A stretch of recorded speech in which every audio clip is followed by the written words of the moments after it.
নমস্কার। শুরু হচ্ছে আমাদের নাটক অন্ধের ছবি আঁকা, অন্যদেশ প্রযোজনা। এখন এইটা একটা পরীক্ষা নিরীক্ষামূলক থিয়েটার, দৃষ্টিহীনদের থিয়েটারের মধ্যে, যেখানে আমরা চেষ্টা করছিলাম, যেমন আমরা তাসের দেশের সময় নাটকটাকে আমরা বেছেছিলাম এমন একটা নাটক যেটার ভেতর দিয়ে যারা চোখে দেখতে পায় না তাদের শরীরটা কেমন করে চিনবে নাচকে, ডান্সের সাথে, নৃত্যের সাথে কী করে পরিচয় হবে ব্লাইন্ডের। সেটা ছিল একটা ব্লাইন্ড রিদিমের কাজ, একটা লয় তাল ছন্দ কেমন করে তার যে দেখতে পাচ্ছে না তার শরীরই সেটা কেমন করে আসবে। তার আগে আমরা কাজ করেছিলাম রবীন্দ্রনাথের নাটকগুলোর, ডাকঘর, রক্তকরবী, রাজা, সেই সময় যে তার ভেতরে আমাদের জানবার ছিল যে কেমন করে কবিতার প্রকাশ হবে। নাটক যেটা দৃশ্যকাব্য, এখন তার কাব্যটা কেমন করে যে ব্লাইন্ড মানুষ যে চোখে দেখছে না তার শরীরে কবিতাটা কেমন করে তৈরি হবে তার চেষ্টা করবার জন্যে আমরা সেই ধরনের রবীন্দ্রনাথের বা উপনিষদের বা প্রাচীন ভারতের অনেক নাটক আমরা করেছি। এমনকি মৃচ্ছকটিকের শূদ্রকেও আমরা করবার চেষ্টা করেছি। উপনিষদে থাকে শুধু নচিকেতার গল্প করেছি। তাহলে কবিতার চেষ্টা হয়েছে নৃত্যের, তাসের দেশ থেকে কেমন করে তৈরি হবে। এবারে আমাদের দান ছিল চেষ্টা করার যে যারা চোখে দেখে না তারা কেমন করে ছবি আঁকবে, মানে পেন্টিং বা স্কাল্পচারের কাজটা আমাদের অনেকটা লাগে। এই ব্লাইন্ড থিয়েটারে যে অ্যাক্টিং প্রসেস আছে সেই অ্যাক্টিং প্রসেসের ভেতর স্কাল্পচারের ভূমিকাটা রয়েছে।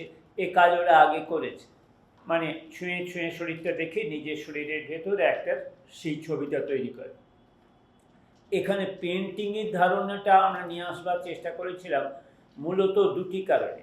এক হচ্ছে মনের ভেতরে যে ছবিটা আছে সেটাকে কেমন করে বার করবে, আর এক হচ্ছে যে ছবিও বাইরে ছুঁয়ে ছুঁয়ে দেখছে বা শুনে শুনে একটা অনুমানের ভেতর যাচ্ছে সেই স্পেস সম্পর্কিত ধারণাটা যাতে ঠিক হয়।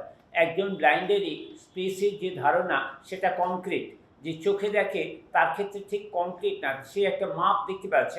আপনি যারা চোখে দেখতে পাই তারা দেখতে পাচ্ছে ওই যে আকাশ, এই আকাশ থেকে মাটির দূরত্বটাকে আমরা বুঝতে পারি। এই স্পেস আমি কতটুকু আছে, আমার ডান দিকে বাঁ দিকে সামনে পেছনে কতটা জায়গা আছে এটা আমি চিনতে পারছি। কিন্তু একজন ব্লাইন্ড লোক যদি তাকে না বলে দেওয়া হয়, তার উচ্চতা, দৈর্ঘ্য, প্রস্থ কোনো কিছুই না বলা হয়, তাহলে তার চতুর্দিকের মাপটা থাকে না। এই মাপের জন্য থিয়েটার করতে করতে সেই মাপ বোধ ওদের অনেকটাই বেশি ভালো হয়েছে। এত বছর ধরে, 30 বছর ধরে থিয়েটার করছে। কিন্তু পেন্টিং একটা সাদা ক্যানভাসের ভেতর কোন রঙটা টানলে, কোন রেখাটা টানলে কত দূর যাবে বুঝবে কী করে। এরকম পৃথিবী বিখ্যাত একজন বাঙালি আছেন যিনি ব্লাইন্ড পেন্টিংয়ের, বিনোদ বিহারী। তিনি একবার লিখেছিলেন যে ছবি আঁকতে আঁকতে কখন আমার এই আঁকার যে রঙটা ফুরিয়ে যাচ্ছে, কালি ফুরিয়ে যাচ্ছে তুলির, সেইটা আমি বুঝতে পারি না। সেই দুঃখে, সেই বিষণ্ণতায় আমি এখন পেন্টিং ছেড়ে অনেক বেশি স্কাল্পচারের দিকে মন দিয়েছি। উনি ছিলেন শান্তিনিকেতনের ছাত্র, বিনোদ বিহারী রবীন্দ্রনাথের ছাত্র, এবং চিত্রকর কর্তামশাই তার খুবই ভালো বই। আমরা আমাদের এই বিনোদ বিহারীর কাজটাতে এরপরেই আমাদের নাটকের ভাবনার মধ্যে সেটা রয়েছে। সেখানে পৌঁছাবার জন্য আমরা এই ব্লাইন্ড পেন্টিং এক্সিবিশনকে নির্ভর করে একটা ইম্প্রোভাইজ থিয়েটার তৈরি করবার চেষ্টা করেছি। সেই নাটকটা এক্ষুনি আমরা আপনাদের সামনে পরিবেশন করব। আশা করি আপনাদের ভালো লাগবে। নাটক শুরু হচ্ছে অন্ধের ছবি আঁকা। নমস্কার।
আজি প্রভাতে রবির কর, কেমনে বসিল প্রাণের উপর, কেমনে বসিল গুহার আধারে প্রভাত পাখির গান। না জানি কেন রে এতদিন পরে জাগিয়া উঠিল প্রাণ, জাগিয়া উঠেছে প্রাণ। ওরে উথলি উঠেছে বাড়ি, ওরে প্রাণের বাসনা প্রাণের আবেগ রুখিয়া রাখিতে নারী। থর থর করে কাঁপিছে ভূধর, শিলা রাশি রাশি পড়িছে খসে, ফুলিয়া ফুলিয়া ফেনিল সলিল, গরজি উঠিছে দারুণ রসে। হেথায় হোথায় পাগলের প্রায়, ঘুরিয়া ঘুরিয়া মাতিয়া বেড়ায়। বাহিরিতে চায় দেখিতে না পায়, কোথায় কারার দ্বার। মিয়াও মিয়াও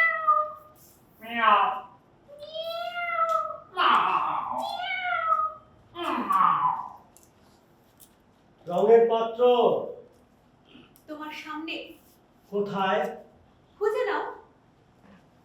আমি আঁকবো, আমি আঁকতে চাই। উনি আর্টিস্ট।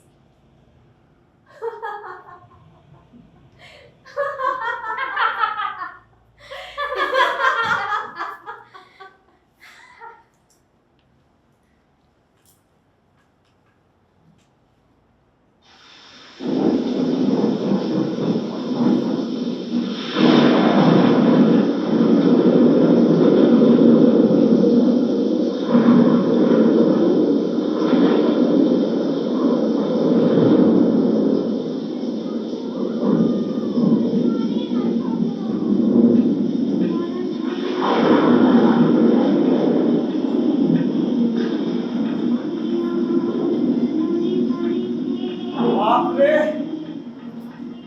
কি বৃষ্টি!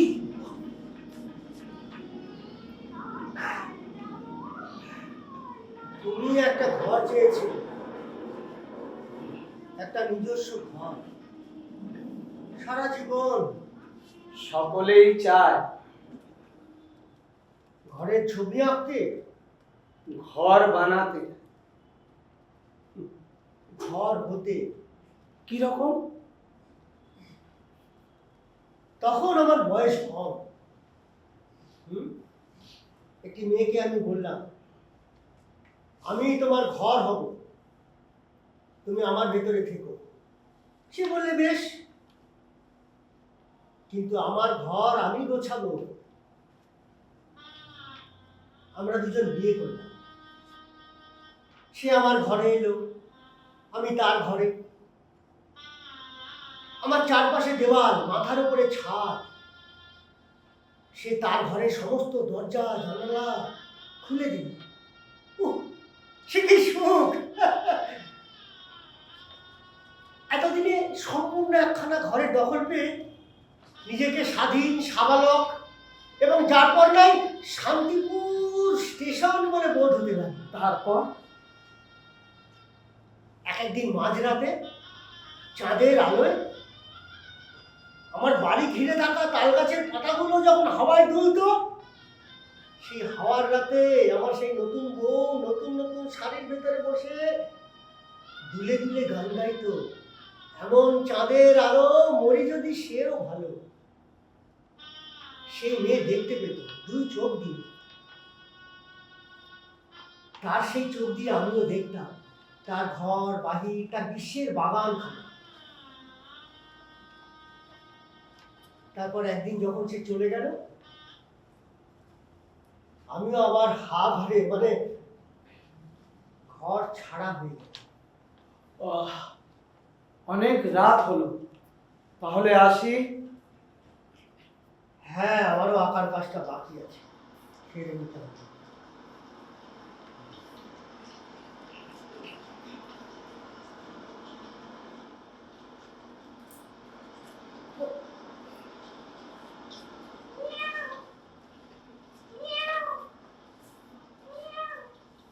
মেনি এনে আয়। কোথায় কোথায় ঘুরিস সারাদিন? তোদের কি ঘর দর নেই? গুড নাইট গো বৌদি। পাড়ার কোনো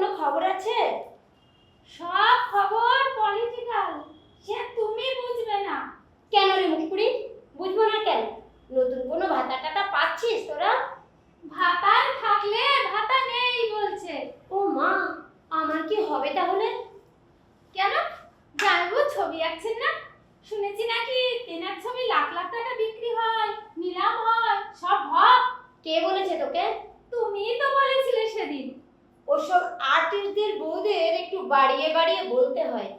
কিছু মনে নিও না ভাই, টাকা হবে 50টা টাকা। মিয়াও। মুখেতে লন্ডন ফন্ডন, পেটেতে ছুচুর কিতুন। মুখেতে লন্ডন ফন্ডন, পেটেতে ছুচুর কিতুন। হবে রে মিনি টাকাটা। যুদ্ধের বাজার, খুব আঁকড়া চলছে পয়সা করি। মাটি খুঁড়ে আগে যেখানে লোকে সোনার ঘড়া রাখতো, এখন সেখানে প্রেমিকের কিংবা প্রেমিকাদের লাশ রাখছে, জানো না? যুদ্ধ শুরু হয়ে গেছে। হুম। কার সাথে কার যুদ্ধ রে? চোকালাদের সাথে কানাদের? না গো, কানাদের সাথে কানাদের। মনে হলো তো জ্যামু ডাকছে। না না, ওই তো ছবি আঁকছেন, দেখতে পাচ্ছি। তোরা বেড়ালের জাত, আছিস ভালো। এ রোড তার পাঁচিলে নর্দমায় ঘরে ঘুরে ঘুরে বেড়াস। এখনো যাস মাছের বাজারে কান করলো বে? সময় পাই না গো, পার্সোনাল ব্যবসা 2-3টে। তাছাড়া পার্টি পলিটিক্সের কারবার আছে আমার। এবছর দীক্ষাও নিয়েছি। যেদিন মদের পার্টি থাকে না, সেদিন একটু ঘুরে আসি তারাপীঠ নয়তো দক্ষিণেশ্বর, কোনো একটা মন্দির থেকে। সব মায়ের ইচ্ছে, বুঝলে না বৌদি? মিয়াও। যাবে নাকি একদিন আমার সাথে? আমাকে নিয়ে যাবি? তুমি চাইলেই হবে। তুই জ্যামু যদি না চায়?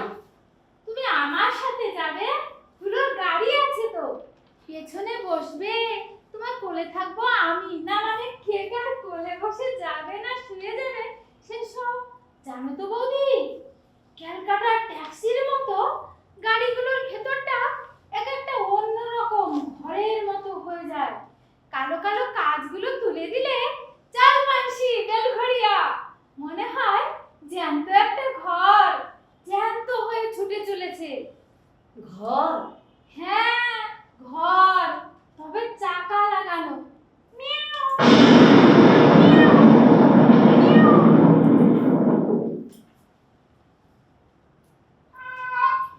কি ভাবছেন, যাবেন নাকি? না, তখন আমি অনেকটা দেখতে পেতাম জানো, এতটাও অন্ধ হয়ে যায়নি তখন। অন্ধদের স্কুলে পড়ি ঠিকই, আংশিক দৃষ্টিহীন বলে, কিন্তু শরীরটা তো অন্ধ ছিল না। মাস্টার বললে চলো তোমাকে বাড়ি পৌঁছে দিই। বাবা মারও ইচ্ছে ছিল তাই। ক্লাস 8-এর ফাইনাল পরীক্ষার শেষে আমি যেন স্যারের সাথেই বাড়ি ফিরি। স্যারের গাড়ি ছিল, সাদা গাড়ি, কালো কাঁচ, ভিতরে ঠান্ডা। তখন শীতকাল। স্যার বললেন, ঠান্ডা লাগছে, কাছে এসে বসো। সেই প্রথম কোনো পুরুষ মানুষের গন্ধ আমার স্মৃতিতে এসে ঢুকে পড়ল, এক টুকরো ভাঙা কাঁচের মতো।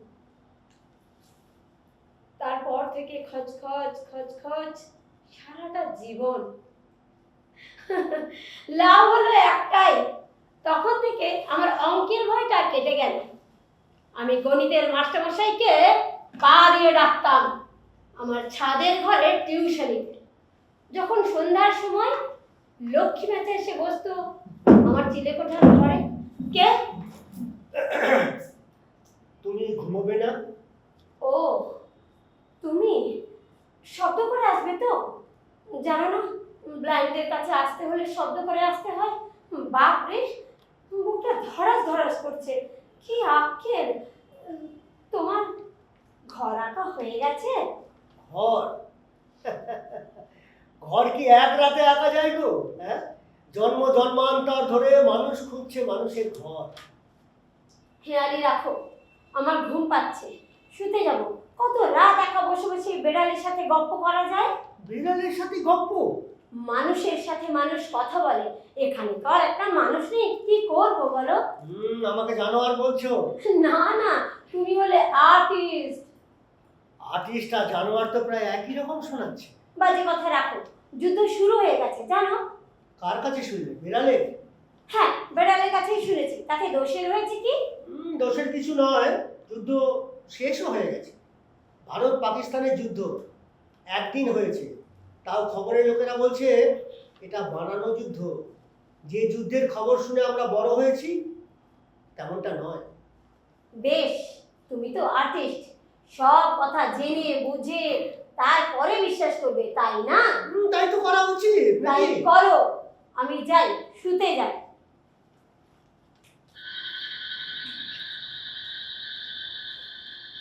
দ্বিতীয়বারের ঘরটা কি প্রথমবারের ঘর থেকে ভালো ছিল আপনার? সেটাও তো ফ্ল্যাট বাড়ি ছিল, তাই না? হ্যাঁ, তাহলে ঘর আঁকতে বললেই আপনিও সকলের মতন ফ্ল্যাট বাড়ি না এঁকে চিরকালে একটা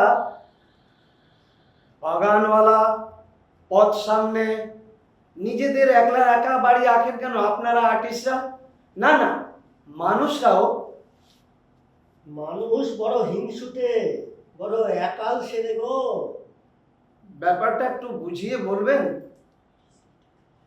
হ্যাঁ, বুঝিয়ে বলা যায় বই কি। নিজস্ব ঘরের সাথে কেউ কখনো আপোষ করতে চায় না, করেও না, একান্ত বাধ্য না হলে। কে চায় জীবনভর ভাড়াটিয়া হয়ে থাকতে অন্যের ঘরে? কেন? আপনি আপনি তো সারা জীবন ভাড়াটিয়া হয়ে কাটিয়ে দিলেন। সে তো আমার উপায় নেই বলে। মিথ্যে কথা। আপনি অলস বলে, অকর্মণ্য বলে। ঘর গড়তে শ্রম লাগে, মেধা লাগে, অর্থের যোগান লাগে। সেই ঘর গড়া লড়াই চেষ্টায় আপনার বিশ্বাস ছিল না। আমি জানি আমি দরিদ্র, কিন্তু সেটা তো আমার পাপ নয়। দরিদ্র হয়ে জন্মানোটা পাপ নয়, কিন্তু জীবনভর দরিদ্র হয়ে বেঁচে থাকার চেষ্টার মধ্যে একটা পাপ থাকলেও থাকতে পারে। কেননা তাতে কিছু দায় দায়িত্ব কম লাগে, তাই না? আমি একটা ঘর চেয়েছিলাম। ঘর নয়, ফ্ল্যাট। হ্যাঁ, 2 BHK, 2 rooms with kitchen, bathroom and balcony। কেউ থাকতো না সেখানে, জানেন? ঘরটা বন্ধ ছিল বহুদিন, কিন্তু আমি দরিদ্র আর মেধাবী বলে না, একজন গুণী আর্টিস্ট বলেও ওরা সেই ঘরটা আমার জন্য খুলে দিল। সেই ঘরটা একজন সুইসাইড করেছিল। সুসাইড? হ্যাঁ হ্যাঁ, কিন্তু সকলে মিলে সেই ঘরটা আমার জন্য খুলে দিলে জ্যান্ত আমি সেখানে থাকবো বলে।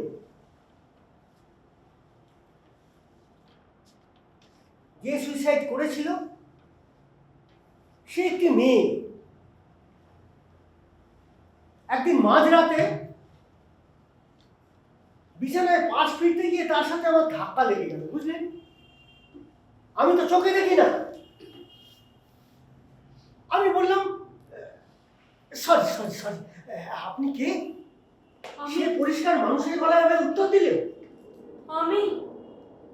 আমি করবীমালা দাস।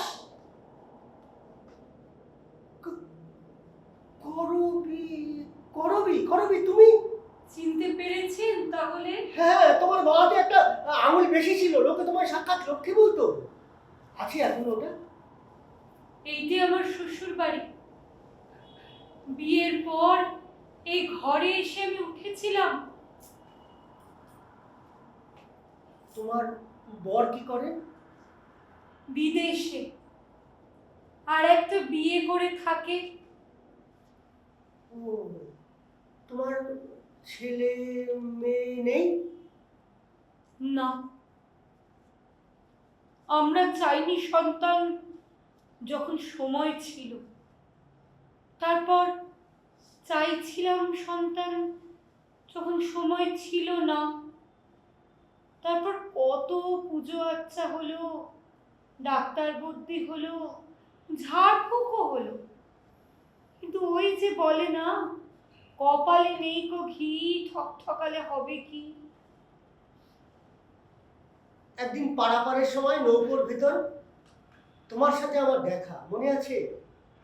জানা গেল আমরা দুজন একটি গায়ে থাকি, সেই আমাদের একটি মাত্র সুখ। মনে পড়ে করবিমালা?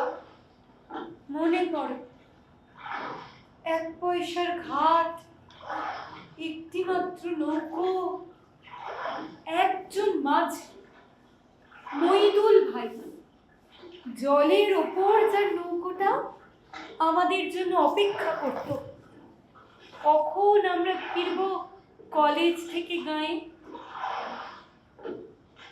করবিমালা দাস, বিয়ে। তখনও দেখা হলে এইটাই বলতে তুমি। বেদান্ত বোস, আর্টিস্ট বলতেন আপনি। হ্যাঁ, তখন আমি কবিতা লিখি, একার কাছে শুরু করিনি। আমায় লেখা আপনার যে প্রথম চিঠিখানা, 2 লাইনের কবিতা লিখেছিলেন, মনে পড়ে? হ্যাঁ, তোমার চোখের নেমন্তন্ন পাইনি কতকাল, এতল বেতল গাছের তলায় কাটছে সারাদিন। মনে পড়ে, মনে পড়ে, তুমি আমার এসকর্ট ছিলে। মা বলতো তোমার কাছে থাকলে আমি নিরাপদে থাকবো, তুমি আমার চোখ হবে। আমার বাড়ির কেউ কিন্তু আপনার এই বাউন্ডুলে স্বভাবটা পছন্দ করতো না। দয়া দেখানো অব্দি ঠিক ছিল, কিন্তু দয়া ভালোবাসায় গড়াবে কেন?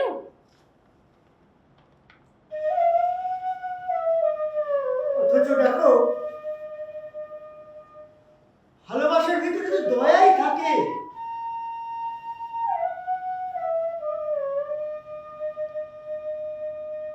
তবু দয়া, তবু দয়া দিয়ে হবে গো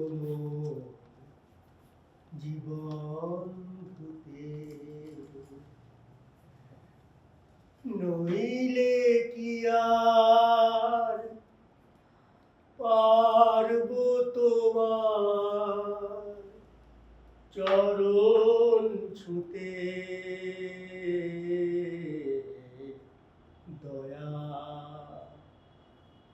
তবু দয়া দিয়ে হবে গো জীবন হতে।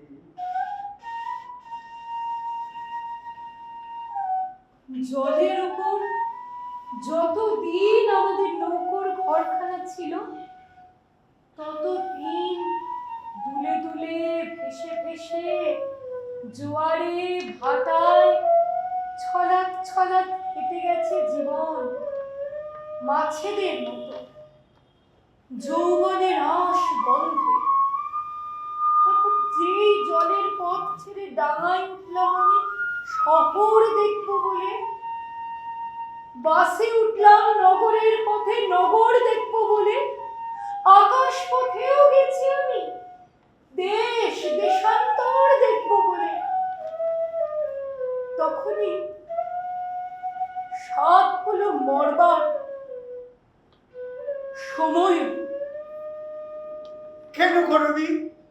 সে আমি জানি না। একদিন এইখানে আমার দেহ সংসার করেছে, এখন এখানে আমার আত্মা থাকে। এখানে কেউ কোনো দিন আসে না। তুমি এলে কেমন করে বেদান্ত? আমি আমি জন্ম জন্মান্তরের পথে। এই ভালো হলো, বেঁচে থাকতে পাইনি তোমায়, এইভাবে পেলাম তবু অবেলায়।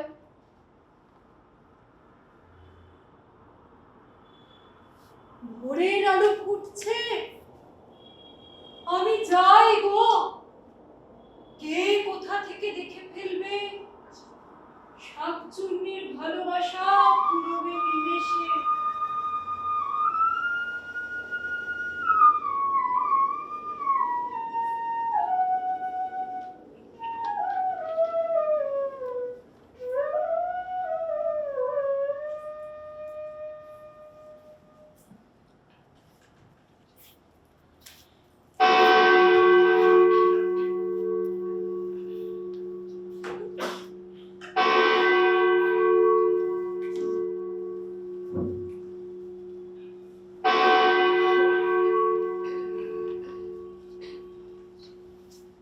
রঙের পাত্র তোমার সামনে, কোথায়? খুঁজে নাও। আমি আঁকবো, আমিও আঁকতে চাই। আমার স্ত্রী আর্টিস্ট হতে চায়। রক্তদান একটি জাতীয় উৎসব। আজ আমাদের এখানে একটি রক্তদান শিবিরের আয়োজন করা হয়েছে। তোমরা আমাকে রক্ত দাও, আমি তোমাদের সিঁদুর দেব। তোমরা আমাকে রক্ত দাও, আমি তোমাদের সিঁদুর দেব। তোমরা আমাকে রক্ত দাও, আমি তোমাদের সিঁদুর দেব। সিঁদুর? এ সিঁদুর ঘর গড়ার নয়, জানি, দেশ বড়। গড়বার না ভাঙবার, ধ্বংস না সৃষ্টি, সেসব অতি কূট প্রশ্ন। কূট তো বটেই, কিন্তু অপারেশন সিঁদুর হলো, এরপর কি অপারেশন হইতে হবে? না না, আমি না। এসব কথা নিয়ে বেড়ালেরা হাসাহাসি করে রাতের কার্নিশে, তাই যা শুনেছি তাই বলছি মাত্র। শুনছি আপনি ঘরের বদলে খাঁচা এঁকেছেন। হ্যাঁ, কারণ মেয়েদের সব ঘরগুলোই তো হয় খাঁচা, নয়তো নয়তো সংশোধনাগার। সব পাখি ঘরে ফেরে।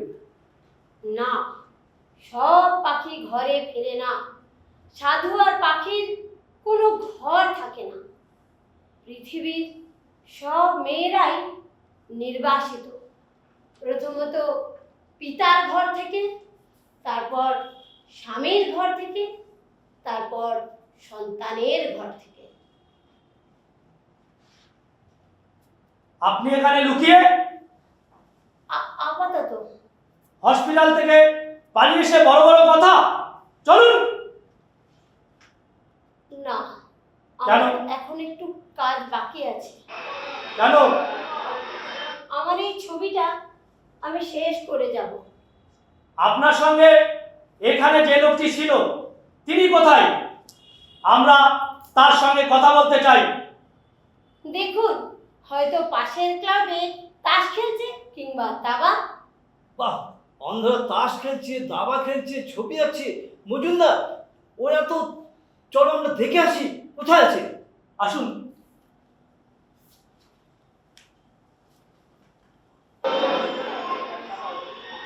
আমার ছবি আঁকার পাখিটা অনেক উড়েছে, অনেক। এবার একটু বিশ্রাম নিক মানসিক হাসপাতালের বিছানায় শুয়ে। শুনেছি কথা না শুনলে ওরা কারেন্ট দেয়, কিন্তু খেতেও তো দেয় ঠিকই।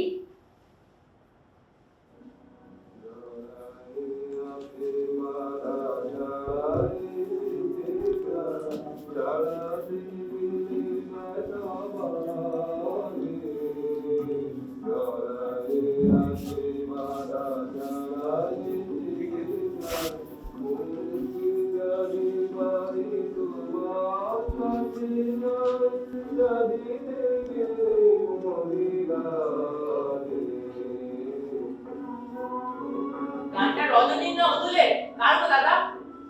রবীন্দ্রনাথের। তোমরা না খুব কালচার করো, এটা আমার খুব ইয়ে লাগে। ওটা কি খাচ্ছ, ভদকা না হুইস্কি? ভদকা। জাপানের মাল না দাদা? রাশিয়ার। তুমি কখনো গেছো বিলেতে বা ফরেনে? না। যেতে হবে, যেতে হবে, একটা ট্যুর মাস্ট। সেদিনকে টাবলুর মেসোদের আড্ডায় ফিশ ফ্রাই খেতে গিয়ে শুনছিলাম যে কবি বাংলার বাইরে যায়নি সে কবি বেঙ্গলের কবি নয়। তাহলে জীবনানন্দ, বাল্মীকি, ভাস্করদা, কালিদাস এরা কেউ নয়? ও, তুমি ওই লাইনে ঢুকেছো, না যাওয়াদের লাইনে? মানে ওরা খেলছিল যাওয়াদের লাইনে, মানে রবীন্দ্রনাথ, বুদ্ধদেব, সুবোধ সরকার। হলো, ওর মরবি তুই। কেন বলছো মামু? পাঁচবাড়ি মালের চাটের আড্ডা তোর 5 রকম নলেজ হয়েছে, কিন্তু কোন কথাটা তার বলতে হয় সেই জ্ঞানটা এখনো তোর হয়নি, বুঝলি? ভাবছি এবার কালচার নিয়ে কিছু একটা করব। এই তো সেদিনকে কাদের মিছিলে হাঁটলাম, কাদের মিছিল মনে নেই, কত ছবি হোয়াটসঅ্যাপে ফেসবুকে কত লেখালেখি সেটা নিয়ে, কিন্তু লাস্টে কি হলো, আমার গার্লফ্রেন্ড বেনি ছাড়া তার কথা আর কেউ মনেই রাখলো না। এই কি বেঁচে থাকা কালিদা। যা পালা এবারে, তাহলে পাশের বাড়ির বুড়ি এক্ষুনি গায়ে গরম জল হয়ে যাবে। হ্যাঁ যাই। আচ্ছা, এতক্ষণ আড্ডা করালো, বৌদিমণিকে দেখলাম না, কোথায় গেছেন বৌদিমণি? তার সময় শেষ হয়ে এসেছে। আজ রাতের মধ্যেই তাকে সব আঁকার কাজ শেষ করতে হবে।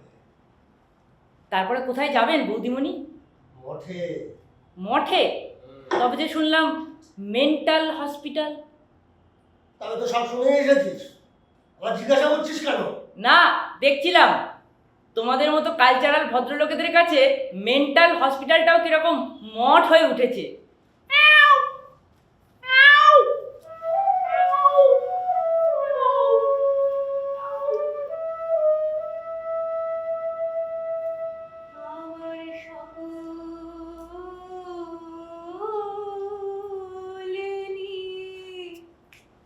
বসে আছি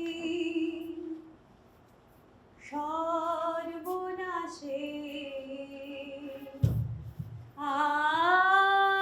আশায়, আমি তার লাগি পথ চেয়ে আছি।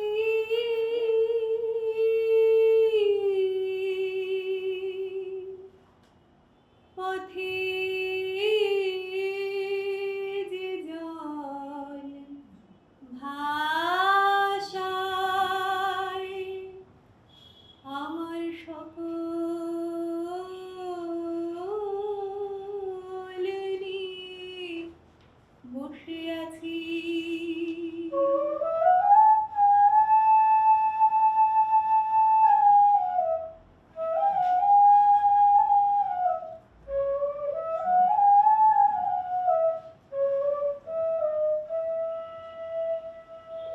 যে জন দেয় না দেখা, যাই যে দেখে ভালোবাসে,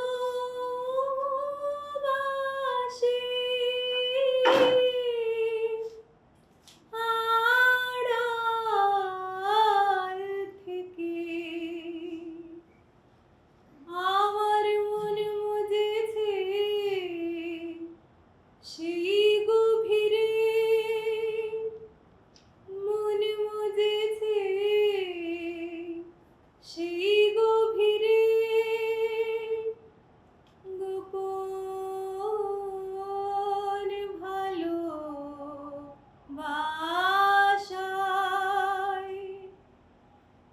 আমার সকল নিয়ে বসে আছি।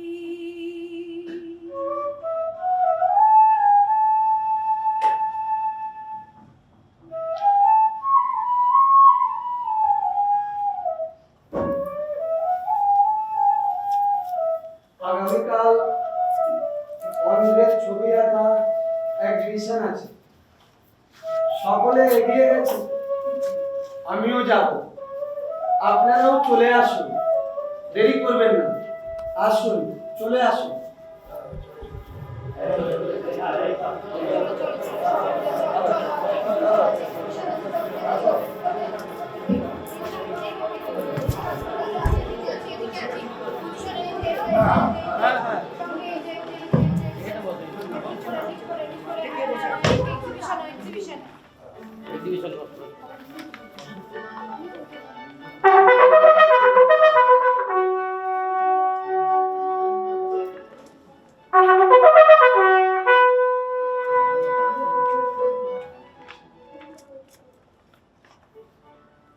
আমরা যাইনি মরে আজও, আমরা যাইনি মরে আজও, তবু কেবলই দৃশ্যের জন্ম হয়।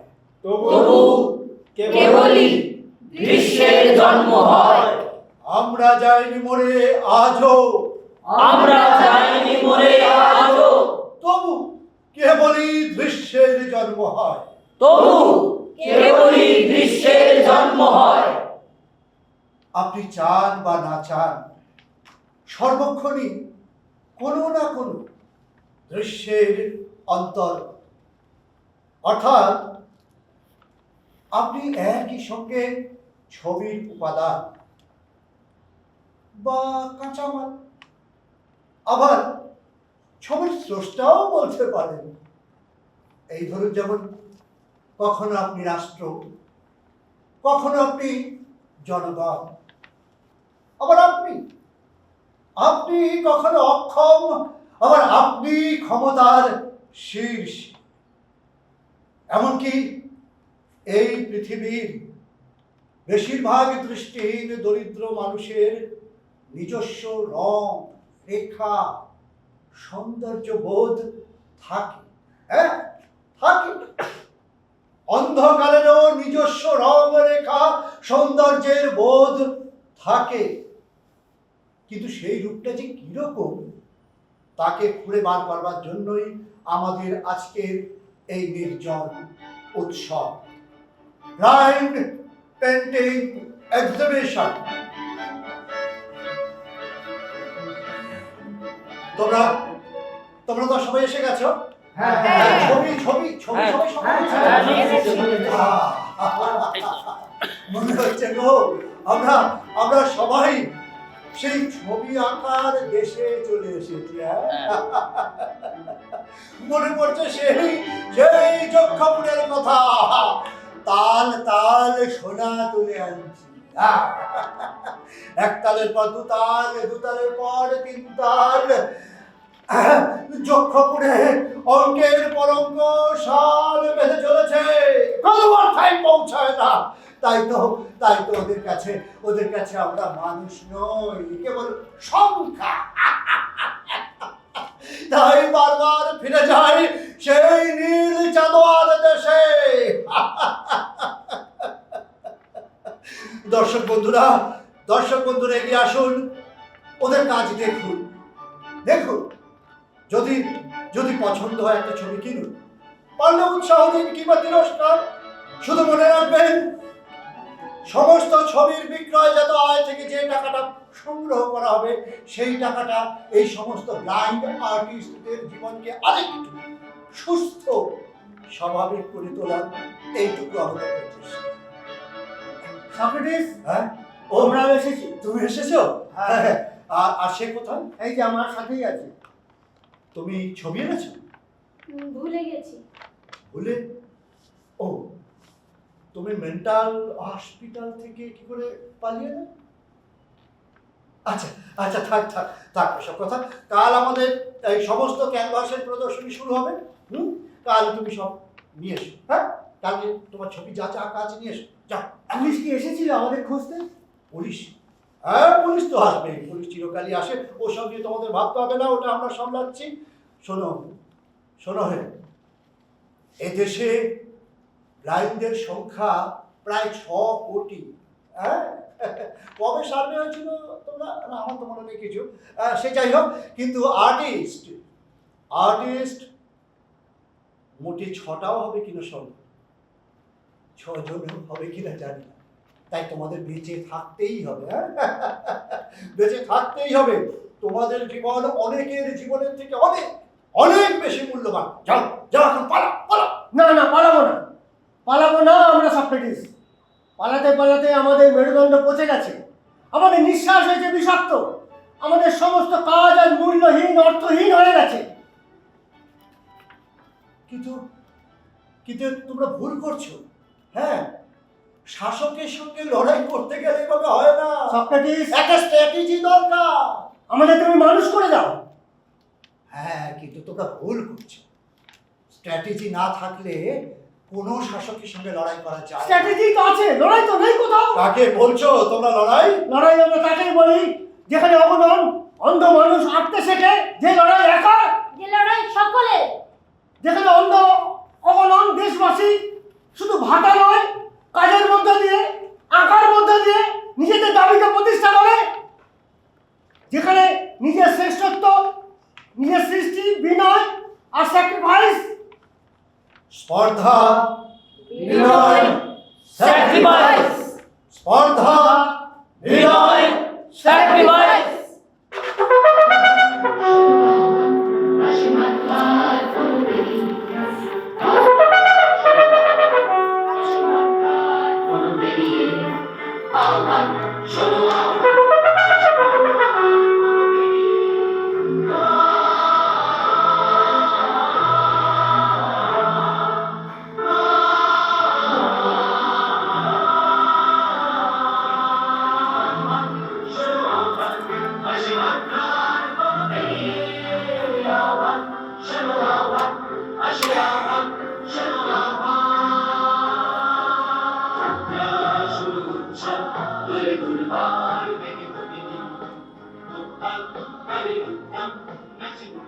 মাঝে মাঝে মনে হয় অন্ধকার ঘরে অন্ধের মতো বসে আছি, অথবা পায়চারি করছি কালো চশমা চোখে জীবন ভোর। কেন বলুন তো? হ্যাঁ, কেন? কেননা একটা সুখের সাদা বেড়ালকে অ্যাটলিস্ট ধরব বলে, জপ্তে ধরব বলে